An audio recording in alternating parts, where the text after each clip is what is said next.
I'll start with the thing that tells you everything about my brother Jacob. When we were kids, if I didn't finish what was on my plate, Jacob would take it. Not because he was hungry, but because our dad Tom thought it was funny. Tom would say I was wasteful, that I didn't appreciate anything, that Jacob was doing me a favor by cleaning up after me. That was the whole family logic. Jacob was the one who did things right, and I was the one who created waste that needed managing. I was maybe 8 when the nickname started. The family garbage disposal. My own father laughed at it for years. I need you to understand this wasn't occasional. This was the operating system of our house. Jacob was 2 years older, and everything he did was framed as competence. And everything I did was framed as a burden I owed the family for. Tom ran a small contracting outfit, and Jacob worked with him from the time he was a teenager. So in Tom's eyes, Jacob was the real son, the productive one, and I was overhead. When I got older and started cooking for myself just to have some control over one thing in my life, Jacob turned that into a bit too. He'd wait until I made something, then eat my leftovers out of the fridge the next day. And if I said anything, Tom would tell me I should be grateful my food wasn't going to waste. Grateful for having food taken out of my hands.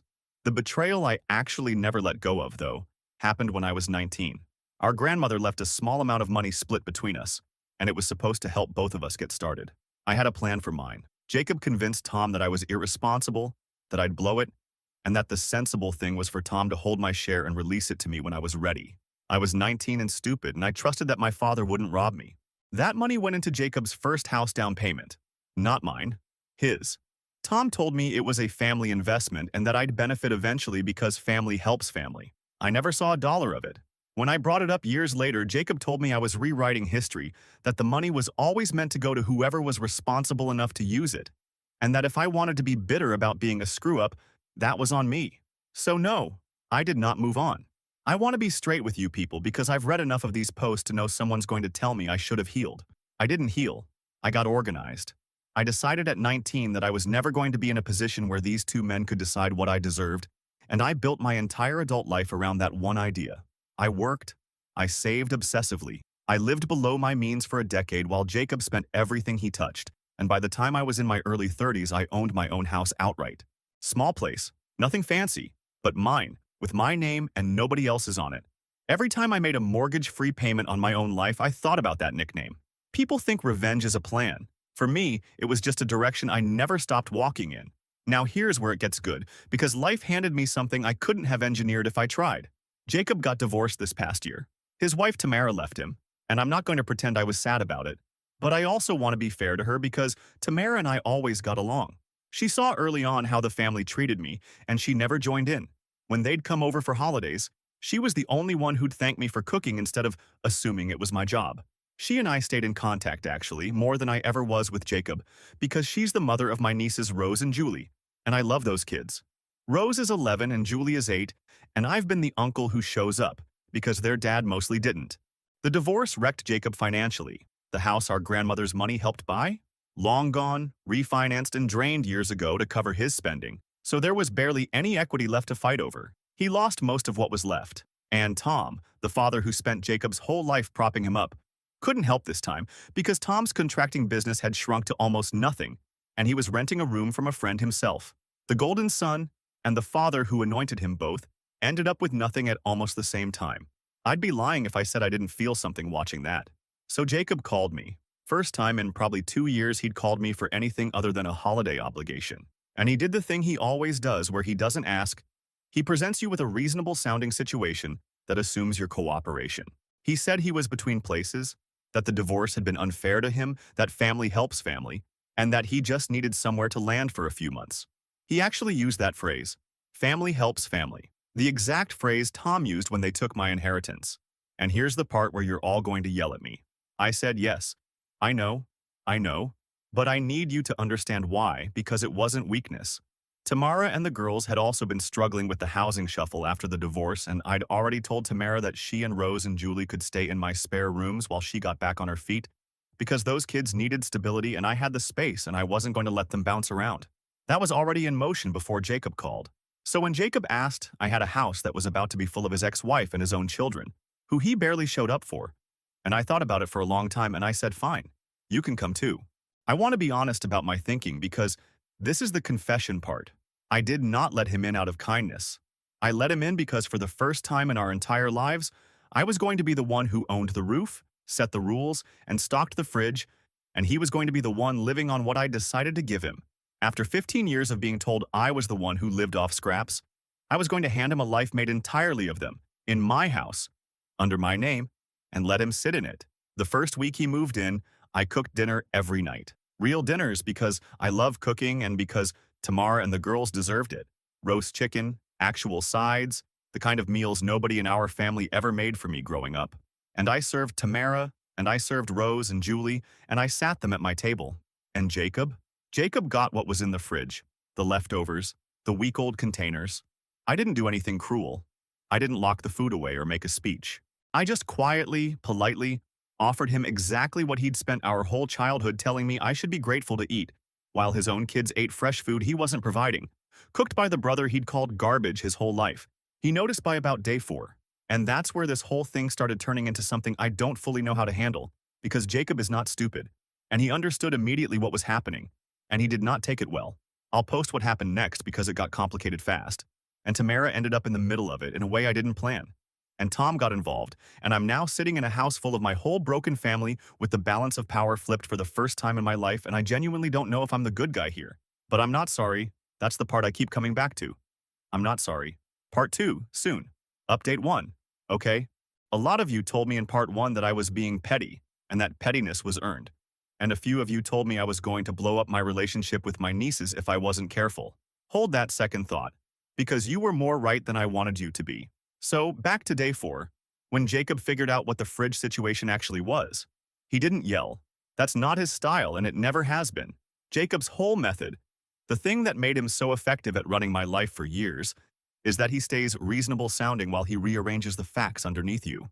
He came into the kitchen while I was packing lunches for Rose and Julie, and he leaned on the counter and started talking about how he'd noticed I was doing a lot for everyone but him, and how he understood I had some old stuff I was working through, and how he hoped we weren't going to let childhood nonsense get in the way now that we were both adults. And he was, in his words, going through the hardest time of his life. And I want you to notice what he did there, because I only caught it because I've spent 15 years studying this man. He reframed the entire history in about 30 seconds. The nickname, the inheritance, all of it became childhood nonsense that I was working through, which made him the mature one, and me the one with the problem. Same move Tom always ran. Make me the source of waste, the source of the issue, and himself the reasonable party doing me a favor by tolerating me. Except this time I owned the kitchen he was leaning on. I told him calmly that there was food in the fridge and he was welcome to it. Same as I was welcome to whatever was left in the fridge for my entire childhood. I told him I wasn't working through anything. I remembered all of it perfectly. And that I'd simply decided the house would run on the same rules the family always ran on, except now I was the one setting them. I told him he could eat what was left over, be grateful it wasn't going to waste, and that if that arrangement sounded unfair, he was welcome to describe exactly why to me, in detail, and I'd listen. He didn't have an answer for that because there isn't one. The whole logic he grew up enforcing only works when he's the one holding the plate. So he switched targets, which is the part I should have seen coming. He went to Tamara. Now I have to explain something about Tamara, because she's not a prop in my revenge story. She's a person with her own situation, and this is where it got genuinely hard for me. Tamara left Jacob for real reasons, and she does not want him back. But she was married to him for 12 years, and they share 2 kids, and she is trying to co-parent with a man she can't stand. Which means she can't afford to make him her enemy the way I can. She has to hand those girls to him every other weekend. She has to sit in mediation with him. So when Jacob started working on her, telling her that I was using her and the girls as props to humiliate him, that I'd only offered her a room to score points, and that the tension in the house was bad for Rose and Julie, he was hitting the one pressure point that actually works on her, the kids. And here's the thing I have to be honest about because a couple of you called it. He wasn't entirely wrong. Tamara came to me a few nights later, after the girls were asleep, and she didn't accuse me of anything, but she asked me a question that I've been turning over ever since. She asked me whether I'd have offered her the rooms if it didn't also give me a way to have Jacob watch me feed his family. And I started to say, of course, obviously the girls come first. And she just looked at me and waited, because she knows me, and I couldn't finish the sentence honestly, because the truth is, I don't know. I love those kids, and I would house them no matter what. But did part of me enjoy that the arrangement put Jacob in the cheap seats at his own family's table? Yes. Both things were true at once, and she made me sit in that. That conversation went for 2 hours. She wasn't cruel about it, but she was clear. She told me she wasn't going to be a weapon I used against Jacob, that if I wanted to starve his pride, that was between me and him. But that the second it touched the girls, the second Rose asked her why Daddy eats different food than everyone else, it stopped being my private revenge and became her kid's childhood. And she told me Rose had already asked. That's the part that landed. Rose is 11, and she'd noticed, the same way I noticed everything at that age, and she'd asked her mom why Uncle Florian cooks for us but not for Dad. And Tamara didn't have a good answer that wasn't, your uncle and your father hate each other for reasons older than you. So now I've got a problem I didn't plan for. My revenge only works if it's visible to Jacob, but the only way it's visible to Jacob is if it's also visible to two little girls who didn't do anything to anybody. Tamara drew a hard line, and it was the right line, and I hated that it was right. I didn't cave, though, and I want to be clear about that because I know how these posts go. I didn't suddenly see the light and start plating Jacob a warm dinner and hugging it out. What I told Tamara was that I'd stop doing it in front of the girls, that the kids would never again see a difference at the table, but that what happened between me and Jacob when the kids weren't around was still mine. She said she could live with that, as long as I meant it, and I did mean it. And we actually shook on it in my kitchen at midnight like we were closing a business deal, which honestly felt more like family than anything I ever did with Jacob or Tom. Jacob, of course, immediately read Tamara softening the house tension as a win for himself. He thought he'd gotten to her. He started acting like he'd won some concession, like the natural order was reasserting itself and I'd been put back in my place, and within about a week he was leaving his dishes in the sink for me to do, commenting on what I bought at the store, telling me I'd bought the wrong kind of coffee like he was paying for any of it. He was settling in. He genuinely believed he'd flipped the board back to the way it had always been, where he was the man of the house and I was the one who cleaned up the waste. And then Tom got involved, which is the part I'm still dealing with and the reason I'm posting again instead of waiting. Tom called me.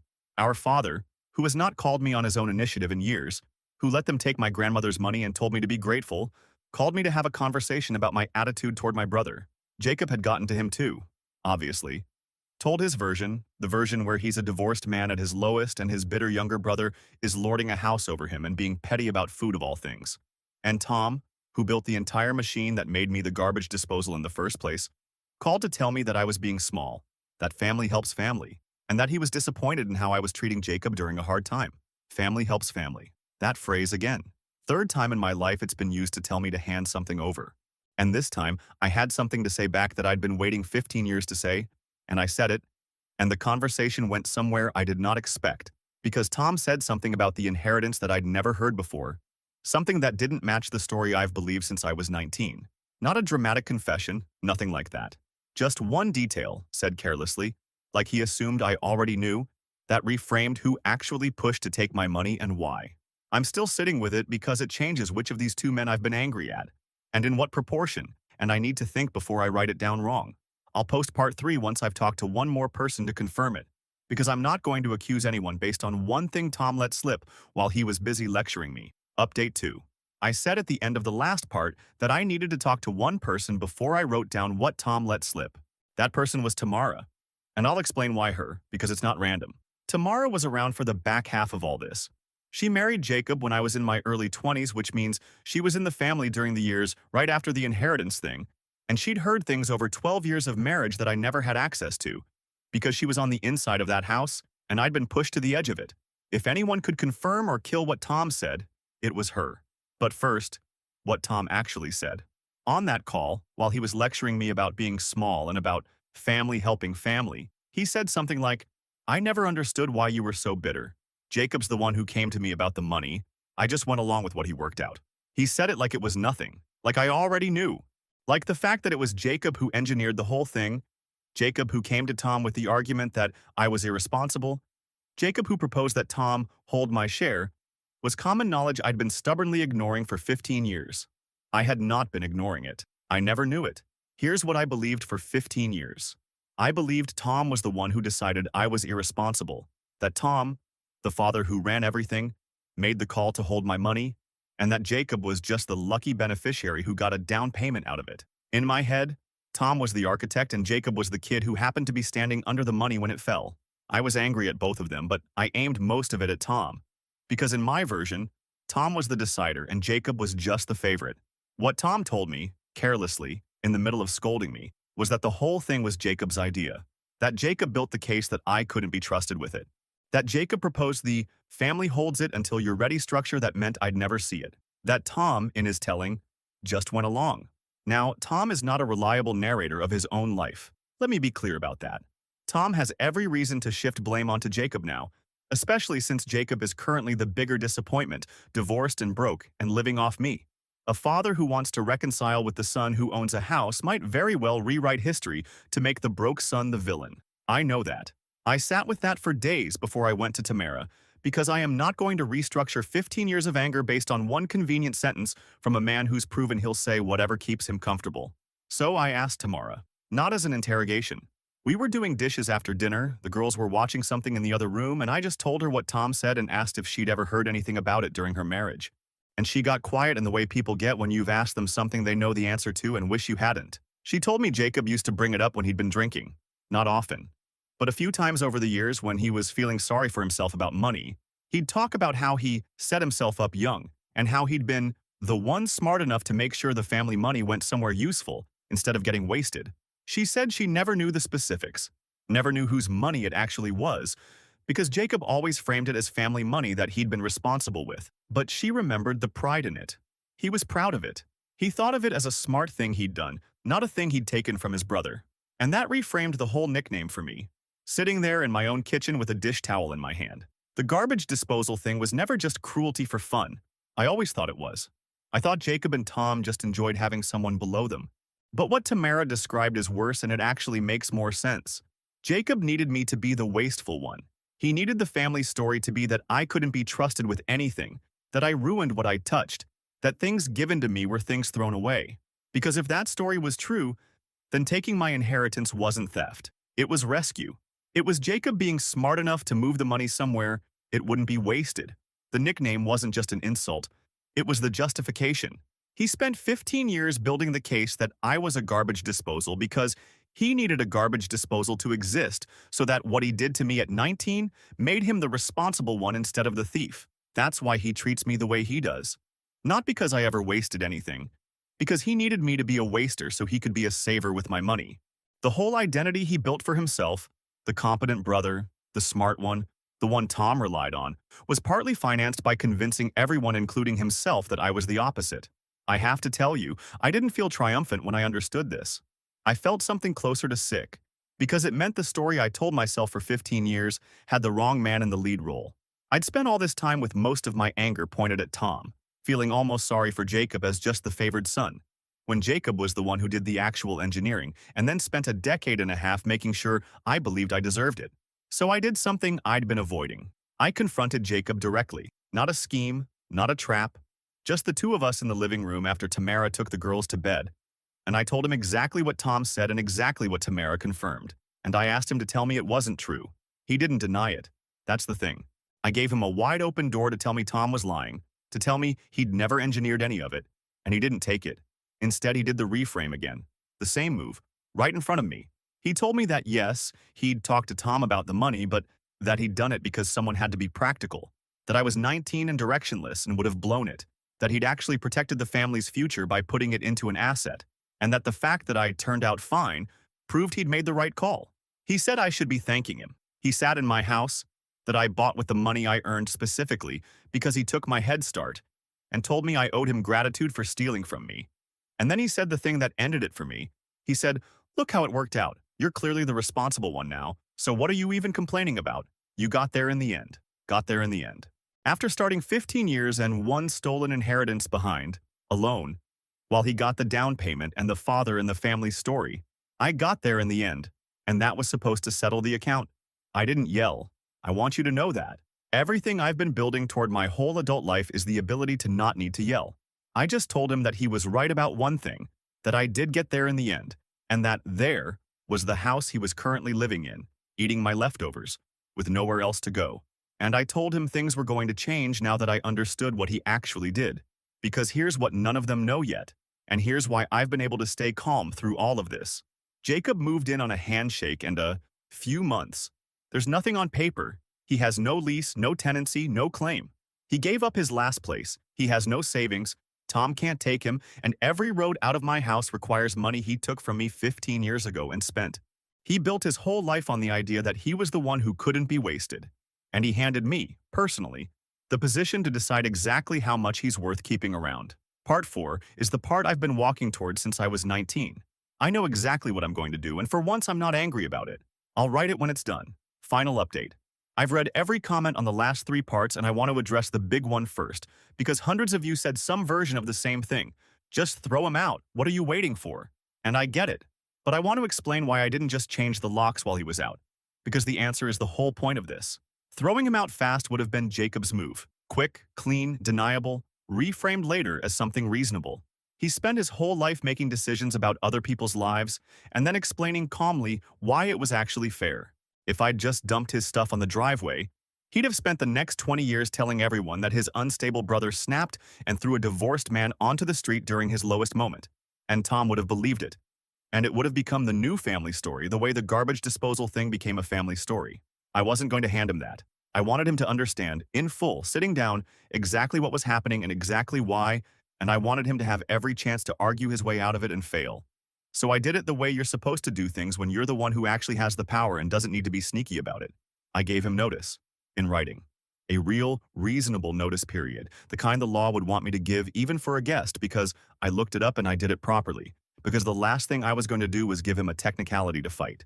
And I sat him down first, at my kitchen table, the same table where his kids had been eating the dinners he wasn't paying for. And I told him directly. I told him he had until the end of the notice period to find somewhere to live. I told him this wasn't a negotiation and it wasn't a punishment I was going to explain 16 times, but that I'd say it once, clearly, so he understood. I told him that 15 years ago he decided I was the one who wasted what he was given, and he took what I was given so it wouldn't be wasted, and he spent every year since making sure I believed I deserved it. And I told him that I'd spent those same 15 years making sure I'd never again be in a room where he got to decide what I was worth. And that this was that room, my table, my house that I bought specifically, deliberately. Because of what he did, he argued. Of course he argued. He's not stupid and he's not the type to fold. And I promised you people I wouldn't write him suddenly crumbling because that's not who he is. He went through every gear. First the reframe, the one he always uses, that I was letting childhood resentment destroy a family in crisis, that a bigger man would rise above it. When that didn't move me, he tried Tamara, tried to tell me that throwing him out would hurt the girls, that they needed their father under a stable roof, using his own kids as leverage the exact way he'd tried before. And that one actually did make me pause, because those girls are the thing I care about most in this whole mess. But here's the part that mattered, and it's why I brought Tamara into this story back in part 2 instead of keeping her a background detail. I talked to her before I gave Jacob notice. Not to ask permission, but because she and the girls live in my house too, and this was going to land on them, and she deserved to know first. And Tamara told me something that settled it. She told me the girls didn't need their father under my roof. They needed their father to be a person who could hold up a roof of his own, and that letting him coast in my house pretending to be the man of a family he wasn't providing for was worse for Rose and Julie than watching him have to go build an actual life. She said it plainly. She said the kindest thing I could do for the girls was to stop being the floor Jacob landed on, so he'd finally have to stand on something himself. And she said she and the girls would stay, because our arrangement was real and had paperwork and rent she insisted on paying, and his never was. So when Jacob tried to use the girls against me, I had the girls' own mother already standing on the other side of that argument, not as some dramatic team-up, but because she'd thought it through as their parent, and reached the same place I had for different reasons. He couldn't split us because we weren't holding the same rope. She wanted her kids to have a father with a spine. I wanted the man who robbed me to finally run out of people to land on. Same door, 2 hands pushing it shut. Jacob's last move was Tom. He got Tom to call me again, and this time Tom didn't lecture, he asked, which for Tom is enormous. He asked me not to do this to my brother, and I told Tom the truth, which is that I finally knew it was Jacob's idea, the money, all of it, and that Tom just went along with robbing his 19-year-old son and then spent 15 years letting me believe I was the family screw-up to cover it. And I told Tom that he didn't get to build the machine, run it for 15 years, and then call me the cruel one the first time it ran in reverse. Tom didn't have an answer. He's still telling people I'm heartless. Let him. He's renting a room from a friend, and the son he chose over me is the reason, and he can sit with that arithmetic himself. Jacob left at the end of the notice period. I didn't gloat. I didn't make a scene, I just let the deadline be the deadline. He's on a friend's couch now, the way Tom is in a friend's spare room. The 2 men who ran my childhood both landing on other people's furniture because they burned everyone who'd have been soft enough to take them in. The difference between them and me is that when I got knocked down at 19, I didn't have a couch to land on, so I built a house instead. That's the whole story, really. They taught me that being wasted was my nature. It turned out being wasted was just a thing they needed me to be so they could keep what they took. Here's where things actually stand, because I know you'll ask. Tamara and Rose and Julie still live with me, and it works. And no, before anyone starts, it's not a romance. She's my former sister-in-law, and my friend and the co-parent of kids I love. And we're a strange little household, but it's the first one I've ever been in that felt fair. Rose asked me once, after Jacob left, why her dad didn't live with us anymore. And I told her the true and kid-sized version, that grown-ups have to take care of themselves before they can live in someone else's house. And that her dad was learning how. That was as much mercy as I had in me, and it's more than he ever gave me. I'm not going to sit here and tell you I feel healed or that I've made peace because I haven't, and that would be a lie. And this whole thing has been me refusing to lie about it anymore. I'm still angry. I think I'll always be a little angry. 15 years is a long time to be somebody's justification. But for the first time in my life, the anger isn't pointed at myself. And the man who spent his life making sure I ate the scraps spent his last months in my house eating them. And understood exactly why. And couldn't argue his way out of it. He called me the family garbage disposal for 15 years. In the end, he's the one nobody wanted to keep around.